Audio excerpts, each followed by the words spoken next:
Boa tarde, jovens, aqui tentando trazer mais alguma informação sobre a forma canônica local. Como você pode tirar conclusões a partir daquela forma canônica local? Você sabe, está aqui a forma canônica local das curvas planas, para curvas planas, né, que nós deduzimos nos vídeos anteriores, tá certo?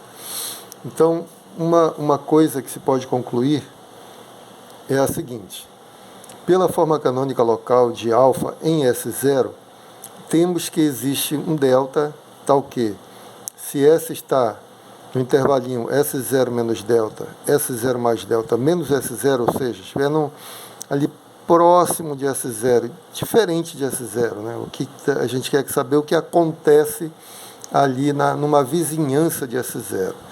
E a forma canônica local serve para isso. Então, aí mais conclusões bacanas aqui. Primeira conclusão: x barra de S e S menos S0 tem o mesmo sinal. Tá? Eu vou provar depois usando, vamos tentar provar usando a forma canônica local, tá bom? Mas o que significa x barra de S e S menos S0 ter o mesmo sinal? O x barra, como vocês lembram, é a componente na direção da tangente, tá bom? E o S é o parâmetro, né? Então, eu fiz aqui uma figurinha para a gente entender isso, né? Essa conclusão, que significa x barra em S ter o mesmo sinal de S menos S0. Por exemplo, aqui, nesse caso, o alfa de S está aqui. Então, S está depois do S0, tá bom? Porque a curva está sendo percorrida nesse sentido, tá bom? Curva percorrida nesse sentido, o alfa está depois, então posso dizer assim, que o S está depois, vou colocar aqui com preto mesmo, S é maior que S0, portanto, S menos S0 é positivo. Aí, pela nossa conclusão, o x barra teria que ser positivo, né? Tem que ter o mesmo sinal, e é o fato, né? O alfa de S está aqui nesse ponto, quando você olha para a componente dele na direção da tangente, é uma componente positiva, tá certo? Então, se fosse o contrário, se o alfa de S estivesse desse lado, por exemplo, alfa em S fosse do lado esquerdo, a curva, lembra que a curva está sendo percorrida assim, né?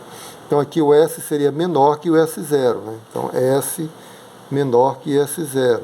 Daí você conclui que S menos S0 é menor que zero, ou seja, S menos 0 negativo.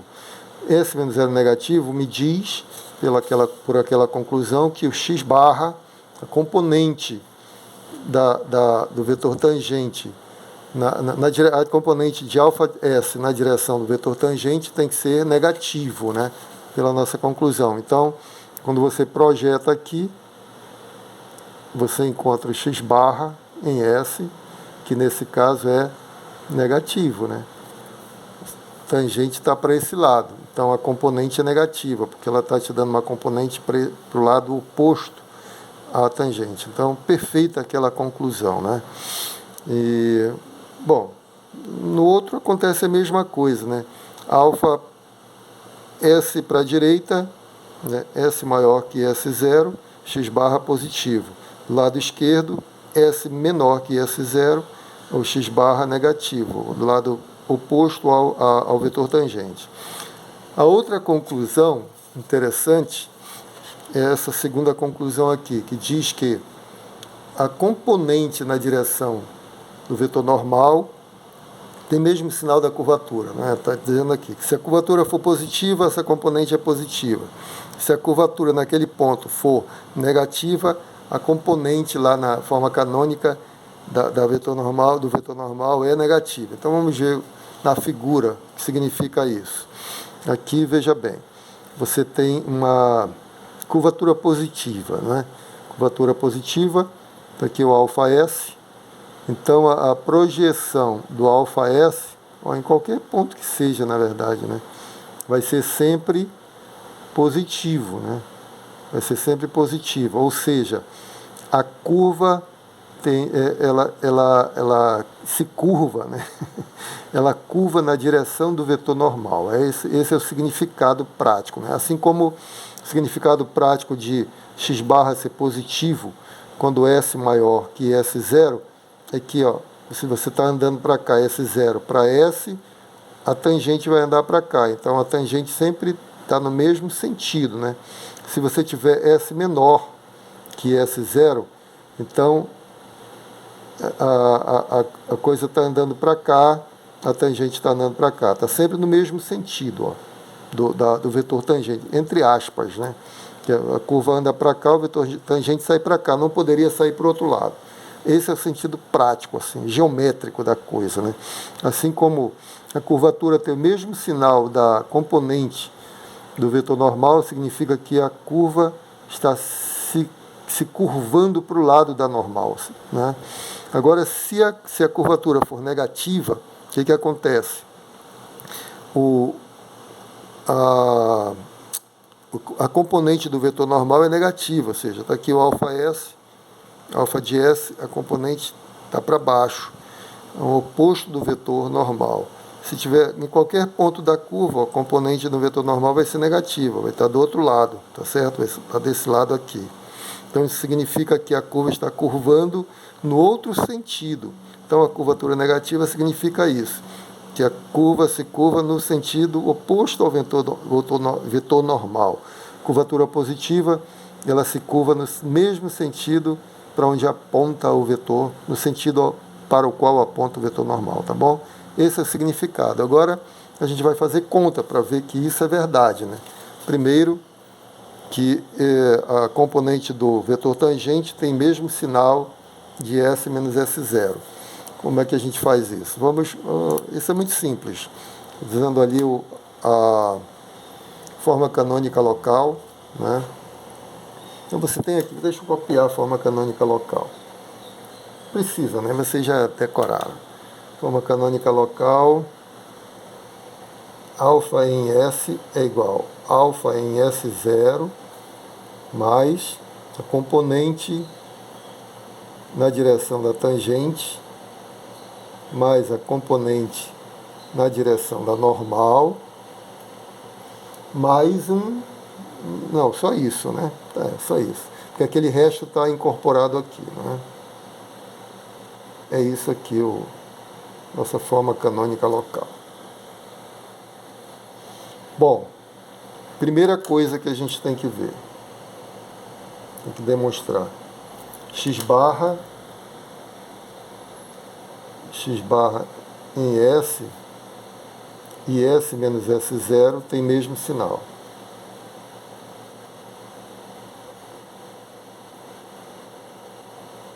Bom, a gente faz assim, calcula o limite de x barra, deixa eu ver.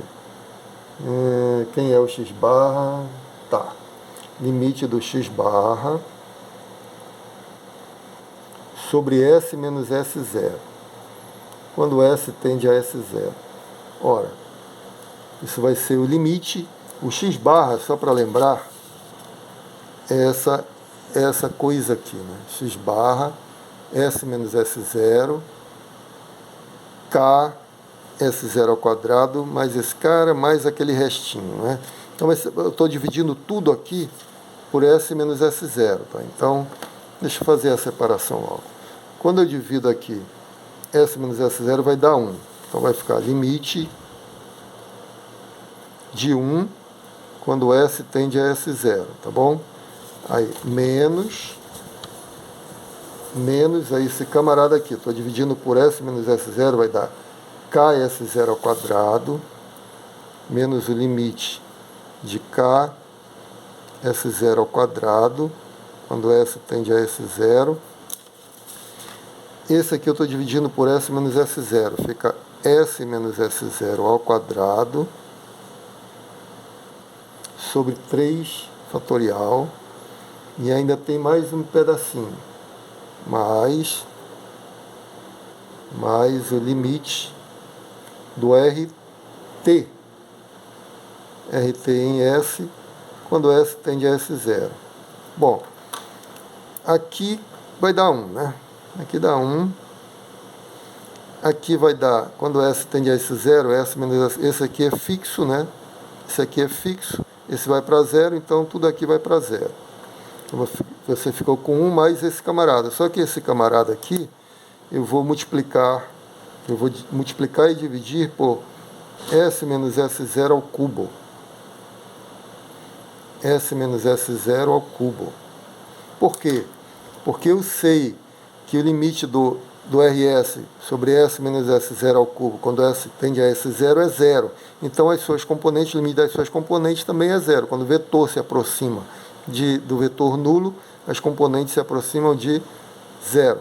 Né? Isso aqui vai para zero. Então, isso aqui é zero também, né? S menos S é zero. Então, está tudo zero aqui. Ficou apenas 1. Resultado 1. Pronto. Então, o que está escrito aqui? Nas proximidades do S0, essa razão é positiva. Então, as duas coisas têm que ter o mesmo sinal. Portanto, x barra S e S menos S possuem mesmo sinal. E aí, termina a nossa demonstraçãozinha. A outra coisa que você tem que demonstrar, aquela segunda afirmação lá, é que se K0, ou melhor, se K em S0 for positivo, a componente da normal é positiva. Se K em S0 for negativa, a componente da normal é negativa. Então, vou fazer mais rápido aqui, porque é a mesma demonstração, só que diferente, né? Então, assim, vou calcular o limite da y barra em S. Aí eu olho lá quem é o y barra em S. É essa soma aqui, não é? Então, eu vou dividir por S menos S0 ao quadrado, para cancelar isso. É isso mesmo. Para cancelar, aqui vai ficar 1 em cima, 0. Tá, é isso mesmo. Então, S menos S0 ao quadrado. S menos S0 ao quadrado, quando S tende a S0. Daí, vamos lá. O primeiro, acompanha o raciocínio aqui. No primeiro, eu estou dividindo por S menos S0 ao quadrado. Então, isso aqui sai. Vai ficar o quê? Uma constante. Limite de uma constante é ela mesma, né? Então, vai ficar K em S0 sobre 2 fatorial. Tá bom? Agora, esse aqui. Quando eu divido por S menos S0 ao quadrado, vai ficar S menos S0 aqui. Aí você tem constante, K' S0 dividido por 3 fatorial. Quando S se aproxima de zero, dá zero. Então, isso tudo aqui vai para zero, né? Tudo vai para zero. Aí ficou apenas limite do Rn de S quando S vai para zero. S tende a zero. Aí você faz aquela continha, você está dividindo... Opa, faltou... você está dividindo tudo por S menos S0 ao quadrado. Faltou isso, né? Só que eu quero que seja cubo para isso ir para zero. Então, eu multiplico aqui por S menos S0, numerador e denominador. Então, nós vamos ficar com K em S0 sobre 2 fatorial. E aqui limite mais o limite de Rn em S por S menos S0 ao cubo, que a gente sabe que dá zero, né? Vezes esse outro camarada aqui, S menos S0, que também vai para zero. Então, tudo isso aqui vai para zero. Conclusão, o resultado é K S0 sobre 2 fatorial. Portanto, quando você estiver próximo do S0, esses dois aqui terão que ter o mesmo... Opa, esse é positivo, né, na verdade. Isso aqui é sempre positivo. Então, se esse for positivo, o K é positivo. Ou seja, quando K em S0 é positivo, isso aqui vai ser positivo. Quando K em S0 for negativo, esse vai ser negativo, provando o que nós queríamos. Então é só concluir. Conclusão. K em S0 positivo implica Y barra S positivo.